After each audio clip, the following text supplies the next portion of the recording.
Alright, for this question we're interested in the addition of f of x plus g of x. So it is worth having a look at what f of x and g of x look like to start with. So my f of x is x minus y equals x minus 5. So for example, cuts through at minus 5. And when y is 0, this must be 5. So it looks something like that. And for my g of x, it's a y equals 2 on x, so it's a nice hyperbola, but it's gone up 2. So I'll do it in this one in blue. So it's gone up 2.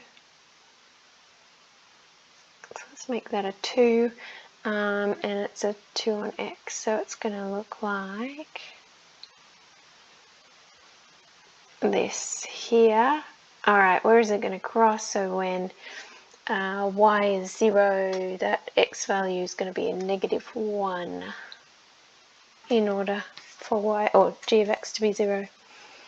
Alright, so once we've got those two curves, let's actually look at the questions. So find the coordinates of the two pairs of points where f of x equals minus g of x. Why are they doing that? Well, because they're just saying, let's find where when we add these two together, we actually get an answer of 0 for y. So we can put our zeros in first. Actually, we'll do it with green. So, we're saying where is f of x plus g of x equal to 0? Well, that is when minus g of x equals f of x. There we go. That's when they... So let's find that out. So minus g of x is minus 2 on x. And where does that equal f of x, which is x minus 5? Well, let's solve for that. So first of all, let's add 2 to both sides. Then let's times everything by x. So if I times everything by x, I get that. If I put everything on one side, I get that. If I solve, here we go, we want minus. Alright, so if I solve that, you'll see when x is 2 or 1, that is where I get zeros. My y value would be a 0. So for my new graph, the addition graph, I know when x is both 1 and 2, which of course it's going to be hard to fit on here because I didn't do very well, but if I was maybe doing it in another graph, I could put 1 and 2 there. I know that at these points it's going to be 0. Alright, for this graph, there's the only place for my addition graph where I get a y equals 0. So that's why it's handy to find that out first. We've already done b because we've sketched both g of x and f of x. And now we want to look at any oblique asymptote. So remember, for an oblique asymptote, let's just get rid of this. So for an oblique asymptote, if I go back to this, the addition of f of x plus g of x is the same as x minus 3 plus 2 on x. And remember, as x gets really, really big, this is going to go to 0. So my oblique asymptote is going to be y equals x minus 3. So y equals x minus 3, it's going to be hard to draw on here, so I need another new graph. So let's say it went like this, where this is minus 3, so this will be 3, and then 1 and 2, these are definitely zeros. So as x goes towards, this is only as x gets really, really big. As x gets really, really big, it's going to go towards, this addition graph is going to go towards this straight line. Alright, somehow it's going to go towards that straight line. Now, the other thing to think about when you've got the addition, complete your sketch, yep. Alright, so we know it's going to go, so now that I know that, I'm going to rub this bit out. I need more room. Okay, so this is my oblique asymptote. So let's rub that out and let's do a proper picture, proper one, which will be a little bit tricky. Alright. Alright. Alright, so let's say my 2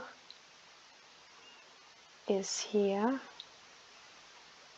So this was y equals 2. So this is my original hyperbolic graph.